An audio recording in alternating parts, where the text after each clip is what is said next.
Gen Z itu manja, Gen Z itu sensitif, baperan, lemah, gampang burnout, sulit diatur, dan dikit-dikit resign. Halo, gua Austin. Ini adalah konten pertama gua di YouTube. Dan di sini kita bakal sama-sama mendebat isu-isu soal sosial, politik, pemerintahan yang sedang panas. Dan di video perdana ini gua bakal debatin soal Gen Z. Kenapa gua membahas Gen Z? Karena gua sebagai bagian dari Gen Z juga cukup resah dan bahkan sangat resah dengan narasi yang selama ini berkembang soal Gen Z nih. Tapi pertanyaannya, benarkah semua itu? Atau justru mereka takut dengan kehadiran kita? Dan ini waktunya kita debatin. Kalian sadar gak? Kalau narasi-narasi tadi itu berkembang karena kita itu udah mulai sadar dan aware soal hak kita. Misalnya tentang hak gaji yang layak. Kita nggak mau lembur ketika kita tidak dibayar. Dan kita peduli soal work-life balance. Itu semua tadi itu berkembang karena kita udah mulai sadar dan paham tentang hak kita. Tapi pertanyaannya adalah kenapa kita bisa sadar dan aware soal hal-hal tadi? Kenapa kita menolak hal-hal yang sebenarnya udah secara sistematis itu berjalan? Karena kita sudah sangat tahu dan sangat paham apa yang terjadi saat ini adalah sebuah bentuk eksploitasi, adalah sebuah bentuk ketidakadilan, adalah sebuah bentuk diskriminatif. Itu semua kita dapatkan dari berbagai faktor.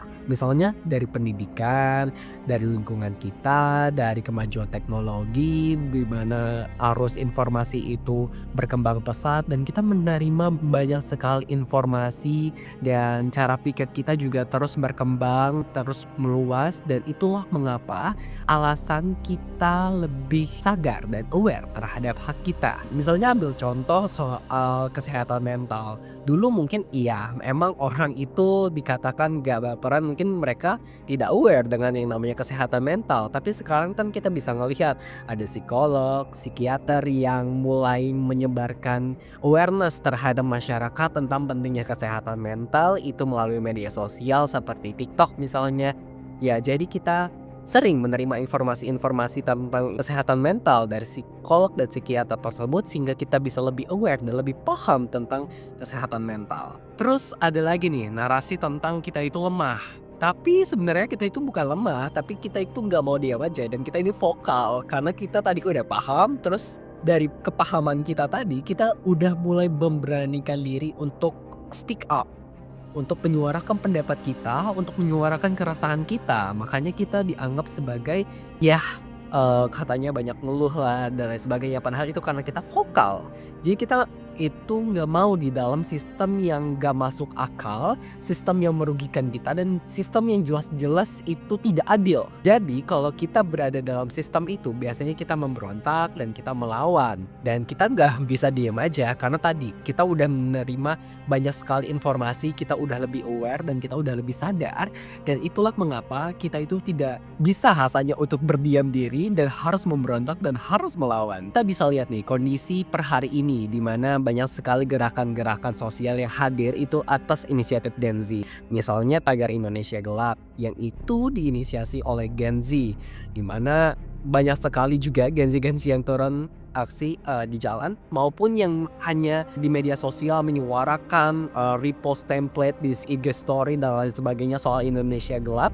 Itu adalah bukti bahwa kita itu paham tentang apa yang terjadi dan kita setelah paham tadi kita ingin menyuarakan keresahan kita, ingin menyuarakan bagaimana keluhan kita, dan menurut gue itu adalah hal yang sangat-sangat bagus. Itu adalah poin plus dari generasi generasi Gen Z, karena kita lebih aware, kita lebih paham dan kita mau untuk vokal dan speak up. Artinya kita di sini bukan generasi yang lemah, kita bukan generasi yang sensitif atau baperan, tapi kita adalah generasi yang lebih aware dan sadar tentang hak kita dan generasi yang lebih vokal daripada generasi sebelumnya. Mungkin wajar karena ada kemajuan teknologi dan lain sebagainya yang mempengaruhi cara berpikir dan banyak faktor lah termasuk pendidikan, lingkungan, globalisasi dan macam-macam. Jadi kalau ada yang bilang kita lemah, tapi justru kenapa kita yang paling vokal? Kenapa kita yang paling resah tentang misalnya Indonesia Gelap? Tentang ya kabur aja dulu dan lain sebagainya. Itu adalah bukti Gen Z itu vokal dan paham. Gak sekedar FOMO. Jadi buat lo Gen Z yang masih ragu untuk berpikir, masih ragu untuk bersuara, berpendapat dan bahkan bertindak, ini waktunya lo itu berisik dan harus makin lebih berisik. Kita bisa mulai dari mana aja, termasuk media sosial, Instagram, YouTube, TikTok, dan lain sebagainya. Buat thread aja di X misalnya, atau misalnya buat story IG dengan repost template juga nggak apa-apa. Ya itu bentuk kepedulian kalian, meluap kekesalan kalian, dan ya itu nggak apa-apa, dan itu sah-sah saja dan wajar-wajar saja, dan bahkan dijamin oleh konstitusi kita. Pertanyaan terakhir adalah kenapa kita harus lebih berisik?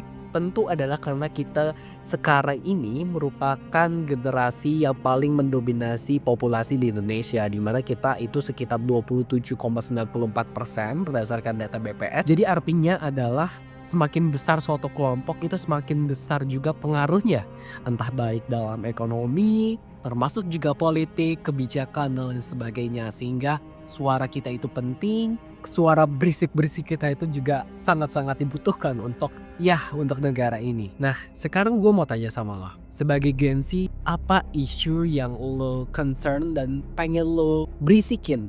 Komen di bawah ya. Jangan lupa subscribe karena di sini kita bakal debatin isu-isu yang penting buat gua, penting buat lo, Gen Z, dan penting buat masa depan kita. See you.